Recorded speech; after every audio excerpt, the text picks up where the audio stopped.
and back and forth on Twitter. I sent her a couple DMs saying, hey, I'd actually like to put this shit behind us. We're going to have to see each other a lot for our shows. Like, let's just put this behind us. Yeah. And she actually screenshotted the DMs I sent her and posted those private DMs to Twitter, which is just crossing a line, it's just ethically wrong, but it's her. She's an asshole. So she did that. What's up, Bengal fans? It's your host, Joey Karni, and I want to thank you for clicking on this video. It was an amazing experience, and I can't wait for you to watch the full episode and enjoy it just as much as I did filming it. Now, if you haven't already, please like and subscribe down below to stay up to date with all the Angles activity right here on YouTube. Now enjoy the show. Let's go, let's go!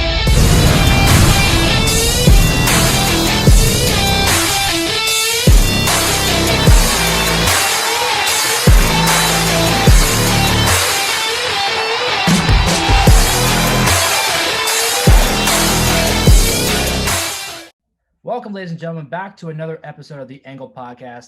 I am here with a very special guest. She is MLW's very own. She is the interview queen, Alicia Atout. How are you? And welcome to the podcast. Hi, thank you so much for having me on. I'm doing all right, taking things day by day, but I can't complain. I have my health, so things are all right. How are you? I'm good. I appreciate you taking the time through these crazy times to come on here and talk about everything that's going on. Yes. To kind of jump into things, how has COVID life been? I mean, how has it affected you and your career and everything that you do? It's been crazy. It threw everyone for such a whirlwind. I mean, especially in this line of work, I was gone every single weekend, traveling around state to state, abroad, and then you get told you got to stay at home. So it was a huge just punch to the gut. Of course, it can be worse with the times we're in, but I mean, just from what I was used to day to day, it sucked. So I started doing a lot more online, a lot more virtual interviews. Obviously, Zoom and Skype became my best friends. And once I started realizing, okay, there's really not a huge difference in the quality or content. It's just, you're not right beside the person. So once that kind of started to kick in, I realized things are going to be okay. Things are changing, I feel like, every day when it comes to laws and travel, the way that that's working right now. So I'm kind of just keeping my ears open, but fingers crossed things get back to normal soon so I can get back out there and start doing a lot more appearances and shows. But, it comes with the territory. I totally understand why things are the way they are right now. So we just got to cope and hope we stay healthy and try to find new innovative ways to do our jobs. Of course. And I know you mentioned doing Zoom and things like that. How has there been any adjustment? I know that you've done videos on your channel for years already, but kind of just going mainly on Zoom or any other platform. Is there any adjustment that you had doing your interviews or doing anything in general? Honestly, it was more so just the quality of it, because before I was bringing like a $4,000 camera to shows and I'd be like, all right, this is going to look stellar. Or like even when I would do my little vlogs where I was using the selfie camera, like those still look incredible when you convert them onto YouTube. So the only real thing I had to kind of tinker around with at first was, okay, like Zoom records in 720. I want to make it as good as possible to get it to 1080. And you just figure out all the like really boring behind the scenes stuff. But otherwise the research was the same, the back and forth with people, the actual interaction and interviews were the same. You reach out to people the same way. It was just, you're not face to face. So it was more so just the technology side, which really didn't take that long to figure out. And then once you get that, you're off to the races. Of course. And I know that you've been doing this for quite some time now. How did you really break into at least hosting a YouTube show? So growing up when I was in school, I would just write a lot. I would write album reviews and I would never post them anywhere. It was just because I had finished work early in class and be like, I am bored as hell. So I would just start doing that. So once that kind of finished, my parents found out about it and they're like, oh, you're writing these articles, why don't you post them online? So I started just putting them onto a random WordPress blog. And then from there, it started catching on. I started doing actual in-person interviews. And yeah, it was really just, long story short. It started though with email interviews. I would type out my questions, email them to a band, and because I did bands for the first like 6 years, and then started getting into wrestling. As far as the world of wrestling goes. So I would just email them a bunch of questions. They'd shoot them back. You copy and paste it into the good old internet, and then you just post it. And then I was at a concert, and a band I loved were performing. I met them afterwards. and was kind of told like, yo, why don't you try asking them 2 random questions? So I did, and because that was on video, it just went to YouTube, because that's obviously like the best format out there. Of course. So it was really natural. I never thought I'd be an interviewer. It was never really the goal at first, or the dream at first, but now, because I got into this world, all the dreams have spun off of that. So it's bizarre. Of course. And I know for a lot of newer interviewers or podcasters, things like that, they kind of have that. I think the biggest issue that I hear with people is the confidence issue going on camera. Did you ever have anything that kind of like held you back in a sense, or at least you felt when you first started doing your Oh channel? yeah. Definitely. I mean, I just wasn't one to really love group projects. I hated public speaking. Everything kind of held me back, honestly. And that was one of the main reasons. I was like, all right, cool. I'm just gonna like do my thing, apply to school, and that's that. But then my blog started taking off, and I was like, well, shit. Like, do I abandon this little baby, or do I turn it into a business? And I took the latter. So honestly, confidence has always been something I've struggled with, from looks to just like really just trying to be like positive about everything. I have that kind of mentality where I'd rather not expect something to happen. So if it doesn't ever happen, I'm already prepared for it. And then if it does, I'm like super psyched, and I'm like, oh, cool. I thought that was totally never going to happen. I've come a long way since then. And it's honestly just because of trial and error. Like, you learn a lot, you fail a lot, you succeed a lot, especially when it's DIY. I've been doing this DIY for almost, when did I start? For like 8 years now. So it's just one of those things where you learn as you go. And as you learn, you start realizing, oh, okay, if this person wants to sit down with me, like, I must be kind of good at it.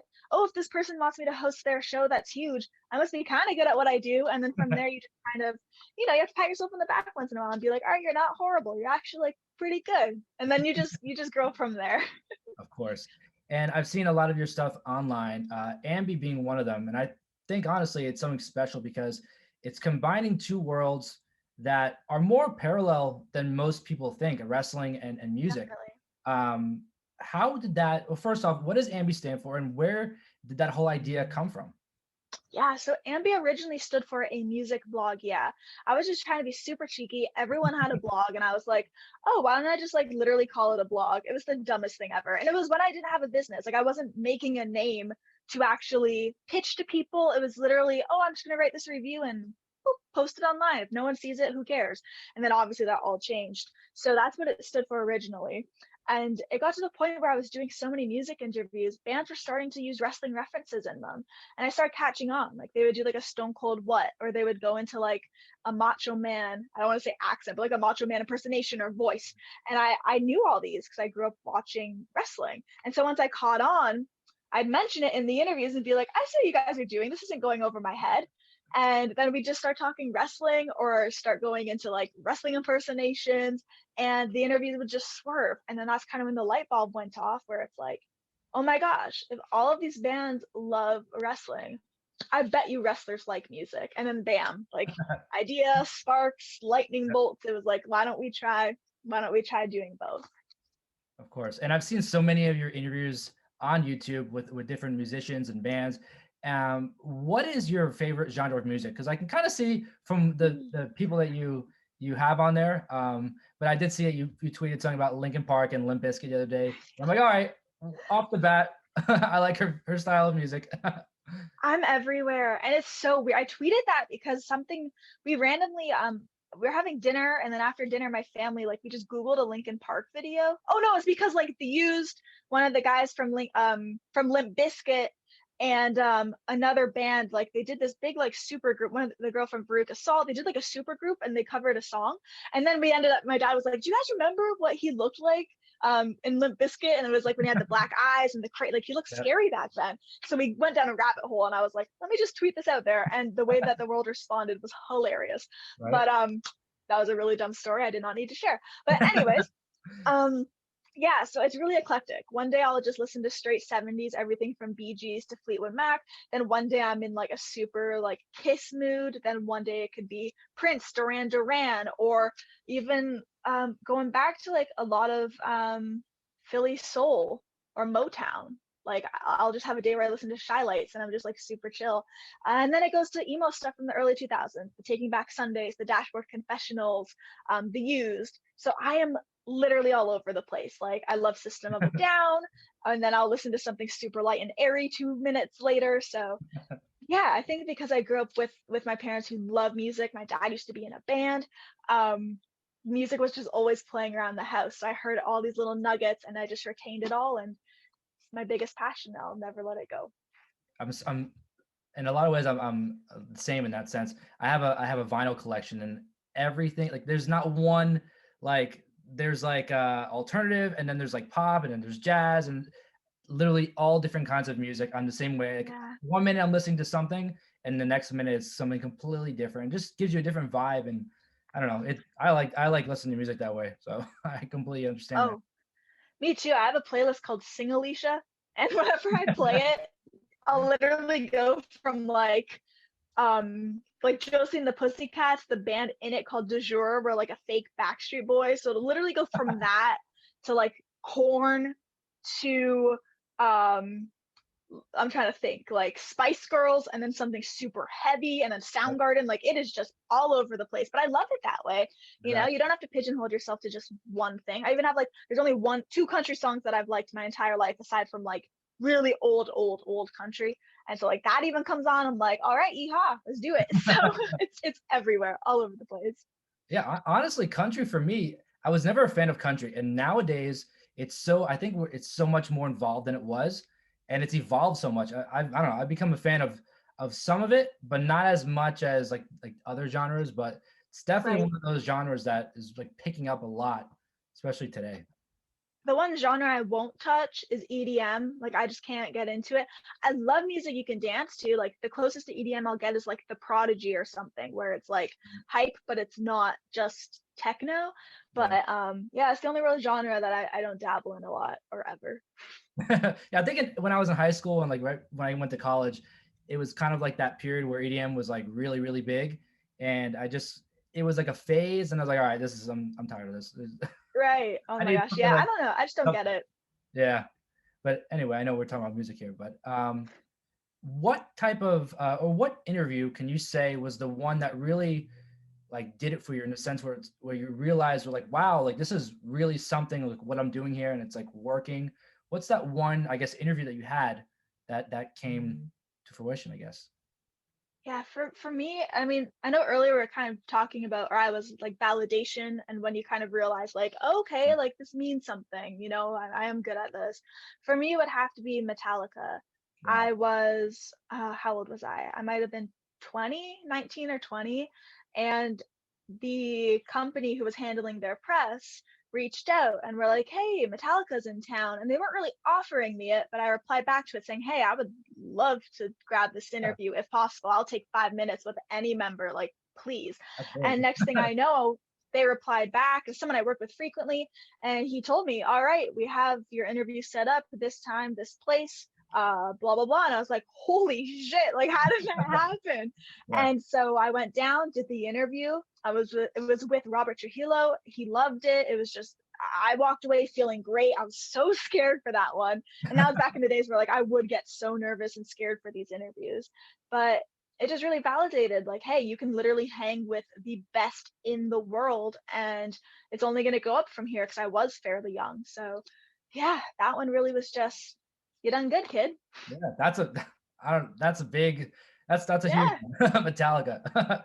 Yeah, that's but from you said before that all these artists and musicians that you had talked with kind of made wrestling references. Was there a point where uh were you a fan of wrestling growing up? I know that it's kind of like everywhere, and people know of it, but not necessarily fans. Were you a fan growing up? Did you ever think that like that would become part of what you do?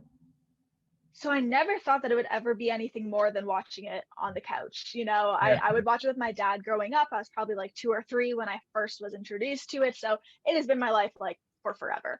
So I've definitely always been a fan. But if I ever, even when it comes to music, either of those categories or industries, if you would have told me I'd be heavily involved in both, I would have been like, you're joking, there's no way. So I never expected to be in either, especially wrestling, but the fact that it landed in my lap and I'm here and I'm staying, I'm not going anywhere, that's a pretty cool thing. But it's definitely always been in my life. Just now it is in my life constantly. Yeah. There's a lot of my followers are uh, growing podcasters and interviewers and things like that. And for someone successful as yourself, what can you say is the best or the part of doing all of this that really you think that people don't understand that goes into it? So it's really interesting. I was talking about this with a friend the other night. His name's Spencer, and he runs a podcast called Love Wrestling. And we were saying how people really just think, and you'll understand this completely, how we show up, ask the questions, and like that's it. That's literally our job. And they do not understand all the steps, the whole process where you have to reach out to the person, you have Yep. to deal with acceptances, you have to deal with denials. Then once you get that green light, whether it's directly through someone or the publicist, then the manager, then the actual handler of the person, like it can be a pain in the ass. So once you get that green light, you have to do hours, if not days of research. Then you have to actually put it together so it makes sense, cross-reference that research to make sure it's unique. Then after that whole fun process. You do the actual interview where you have to first make sure that your tech is set up, everything looks stellar, sounds stellar. Then Yep. you record it. Hopefully it goes fantastic. And then there's the whole editing process, and then you upload it. Then you have to get all your social tiles ready. Like it is just, I could literally go on. There's like 10 steps I'm missing. So much goes into this. Yeah. And then that's just the behind the scenes stuff. The actual interview, you have to have the skill set, you have to listen, you have to be able to actually show some, whether it's all the emotions from empathy to understanding, connection. It's just a lot to do at once. Meanwhile, host the whole thing and actually be the leader and someone, fans want to come to the channel for. So it's a lot to do. And I feel like one of the biggest things that frustrates me is people don't understand that. So, I mean, if you're an aspiring podcaster, you want to get into this world, just make sure you understand all the aspects, don't half-ass anything, and just don't be scared to put yourself out there. I have done so many things I never thought I would do. I was thrown into so many different aspects of these worlds, and if I just would have been scared of failure, I would not be where I am today. Sometimes you're going to fall flat on your ass and it's going to be so embarrassing, but then you pick yourself back up and that's that. It just, you live and you learn. And you got to start somewhere. So even if you suck at the beginning, keep trying and hopefully you get to where you want to get. Of course, and that's actually really great advice. I know a lot of people, at least the people that I talk to, their biggest issue comes along the lines of like asking to do the interview, where they're either scared to do it or they're not as confident to get a yes. And I tell people it's not like you're not talking to them in person. Like if someone says no, it's all right. Now you go ask 10 more people, like Totally. let it motivate you instead of getting you down. And I think a lot of like up and coming podcasters or interviewers, that is like a really big issue that they have where they don't know how to reach out, where they're almost like starstruck, where they don't know how do I approach this person? They're famous, they're this. And I think Right. like what you just said, I mean, just pinned it completely. It's interesting because there are times where I get starstruck. I'm like, oh my gosh, I've loved this band or this wrestler since I was like 5. This is insane. But there's a fine line between being starstruck and a fan and starstruck, a fan, and professional. And I feel like I've seen a lot of podcasters and interviewers cross that line where it's not even like endearing anymore. It's just like you're in like the crowd zone. You're not even in the Yeah, respectable work area. So you just have to watch that fine line. Like be excited, be thrilled you're interviewing this person, but don't lay it on too thick because you are doing a job at the end of the day. It's a business. This is what we're doing. So of yeah, I course. don't know. It's a lot. There's a lot of weird stuff you have to learn along the way. Of course. And now you're with MLW, a great wrestling promotion. What was that reaction like? Did they come to you, and say, "Hey, we want to have you involved"? How did that really come about? Yeah. So I reached out to MLW 2 years ago around WrestleMania, just saying, hey, I'd love to come down to your show and interview some people. And they replied back saying, hey, yeah, come into the locker room. And then I ended up getting booked for a couple other things. So I couldn't come down to their show because I had paying gigs instead of like doing my interviews. So I ended up doing that instead. So they had my contact, they knew of me. And then about a year, actually might have been that same year, but in December or November, they reached out to me and they said, hey, so we would love to have you come down to a show. We would love to have you interview and we'll just kind of see what happens. So I was like, yeah, it's a booking. Like, this sounds cool. They're a great company. Why not try it? So I head down. And then on my first day of being there, they approach me and they pull me over or aside and they say, hey, we love you, the guys love you, we want to lock you down, like we want to actually like offer you a contract, let's talk numbers if you're interested.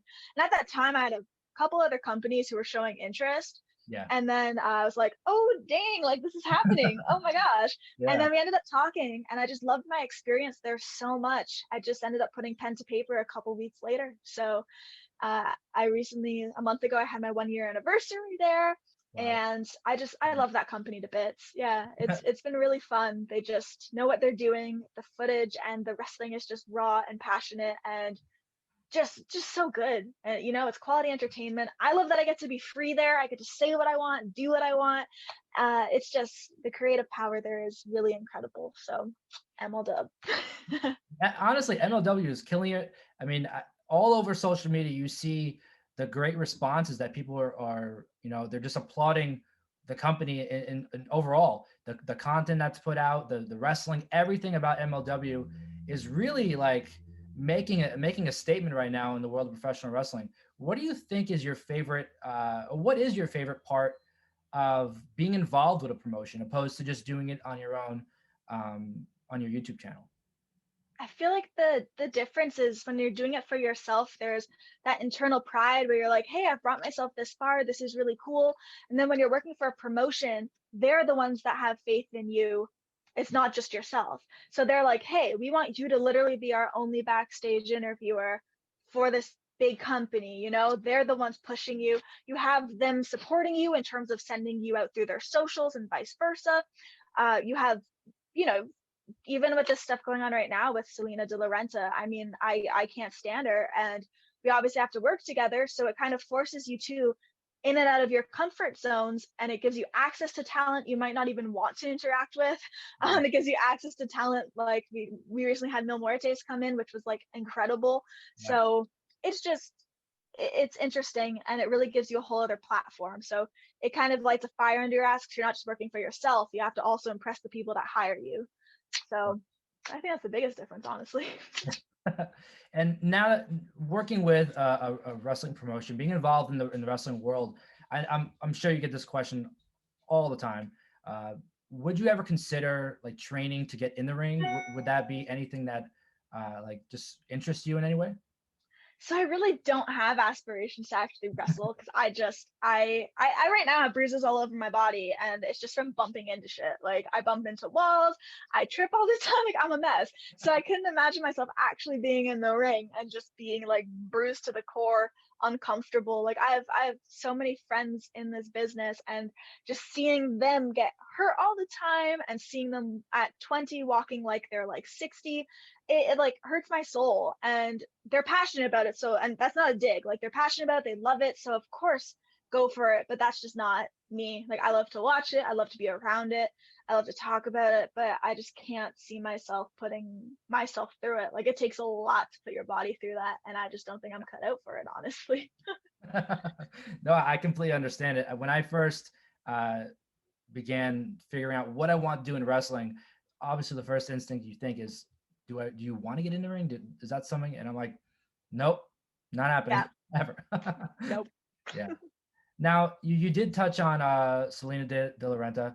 What what is happening there? What was the starting point with what we're seeing kind of play out on Twitter now in MLW?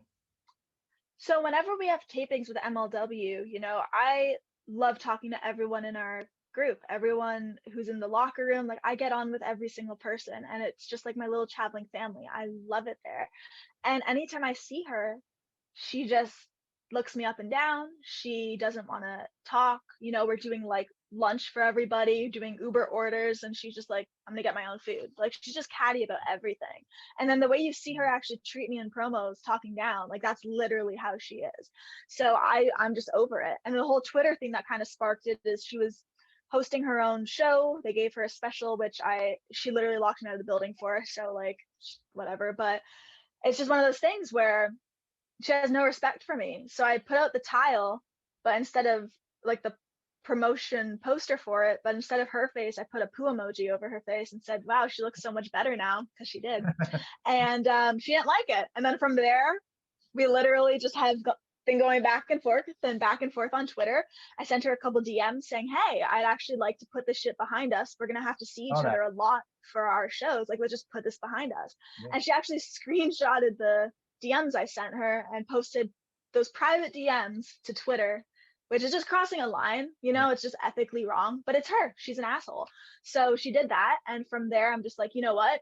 I'm over it. So now it's just kind of hell between us. I don't know what's going to happen when I see her at the next tapings. I actually have her coming on my show today for an interview because we're going to try to just smooth some things out, but I don't see it going that way. Yeah. But yeah, I don't know. She's already really stood you up a few times, right? I mean, yeah, she's just a really shitty person. So like she is. She's just what you see is what you get, and I don't like what I see or what I'm getting. Gotcha. Yeah, I have to ask the question. I know. I know that. No. I completely understand why you're asking. Like, we're putting it out there. She's horrible. Like, she is horrible. So, yeah.